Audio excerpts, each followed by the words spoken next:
ഇറാനിൽ American president Donald Trump ആക്രമണങ്ങൾ നടത്തുമ്പോൾ ട്രംപിന് തിരിച്ചടികൾ ഓരോന്നായി വന്നുകൊണ്ടിരിക്കുകയാണ് എന്നുള്ള കാര്യത്തിൽ തർക്കമില്ല.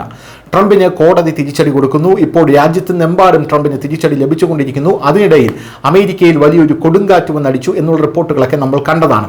ഇപ്പോഴിതാ ഇറാനിയൻ മാധ്യമങ്ങളിൽ പ്രചരിക്കുന്ന വാർത്ത എന്ന് പറയുന്നത് ട്രംപിന്റെ കൂട്ടാളികൾക്ക്, അതായത് ഇറാനെ ആക്രമിക്കാൻ നിൽക്കുന്ന ട്രംപിന്റെ കൂട്ടാളികൾക്ക് വലിയ മാരക രോഗങ്ങൾ പിടിപെടുന്നു എന്നുള്ളതാണ്.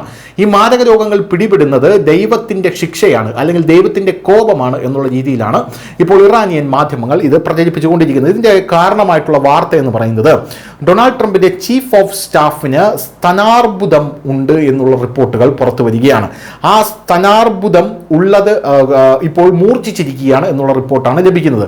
White House chief of staff Susie വൈൽസിനാണ് സ്തനാർബുദത്തിന്റെ പ്രാരംഭ ഘട്ടത്തിലാണ് എന്നുള്ള റിപ്പോർട്ട് പുറത്തു വന്നിരിക്കുന്നത്. US പ്രസിഡന്റ് ഡൊണാൾഡ് ട്രംപ് തിങ്കളാഴ്ച ഇത് പ്രഖ്യാപിച്ചിരിക്കുകയാണ്. ട്രംപിന്റെ വലങ്കൈയാണ് ഇവർ എന്നൊക്കെ വേണമെങ്കിൽ നമുക്ക് പറയാം. എന്നിരുന്നാലും ചികിത്സയ്ക്കിടെ അവർ വൈറ്റ് ഹൗസിൽ ജോലി ചെയ്യുന്നത് തുടരും എന്നും ട്രംപ് പറഞ്ഞിരിക്കുകയാണ്. ട്രംപ് ഈ വിവരം സോഷ്യൽ മീഡിയയിലാണ് പങ്കുവച്ചത്. വിശ്വസ്തയായിട്ടുള്ള ഒരു ഉപദേഷ്ടാവാണ് എന്ന് ട്രംപ് ഇവരെ വിശേഷിപ്പിക്കുകയും വൈൽസിനെ പ്രശംസിക്കുകയും അവർ വേഗത്തിൽ സുഖം പ്രാപിക്കണം എന്ന പ്രത്യാശ ട്രംപ് പ്രകടിപ്പിക്കുകയും ചെയ്തിട്ടുണ്ട്. പോരാത്തതിന് ഇപ്പോൾ വരുന്ന മറ്റൊരു റിപ്പോർട്ട്, ഒരു അത്ഭുതകരമായിട്ടുള്ള ഒരു വ്യക്തിയാണ് അവർ എന്നാണ് ട്രംപ് പറയുന്നത്. സൂസി വൈൽസ് ഒരു അത്ഭുതകരമായിട്ടുള്ള ചീഫ് ഓഫ് സ്റ്റാഫാണ്, ഒരു അത്ഭുതകരമായ മനുഷ്യനാണ്, എനിക്കറിയാവുന്ന ഏറ്റവും ശക്തമായിട്ടുള്ള ആളുകളിൽ ഒരാളാണ്. പക്ഷേ നിർഭാഗ്യവശാൽ അവർക്ക് പ്രാരംഭഘട്ടത്തിലുള്ള സ്തനാർബുദം കണ്ടെത്തി. വെല്ലുവിളി ഏറ്റെടുക്കാൻ അവർ തീരുമാനിച്ചു. ഉടനെ തന്നെ ചികിത്സ ആരംഭിച്ചു. ചികിത്സയ്ക്കുള്ള തയ്യാറെടുപ്പുകൾ വൈൽസ് ഇതിനധികം ആരംഭിച്ചിട്ടുണ്ടെന്നും ശക്തമായിട്ടൊരു മെഡിക്കൽ സംഘത്തിന്റെ പിന്തുണയുണ്ടെന്നും പ്രസിഡന്റ് പറയുന്നു.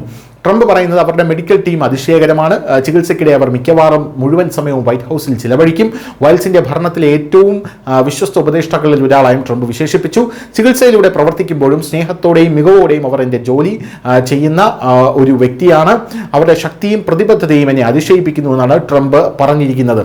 എന്തായാലും ഈ ഒരു വാർത്ത ഇപ്പോൾ ഇറാന് പ്രചരിപ്പിക്കുന്നത് ട്രംപിന്റെ കൂട്ടാളികൾക്ക് വലിയ മാരകമായിട്ടുള്ള അസുഖങ്ങൾ പിടിപെടുന്നു, ഇത് ദൈവകോപം മൂലമാണ് ഉണ്ടാകുന്നത് എന്നുള്ളതാണ്. News desk news India Malayalam.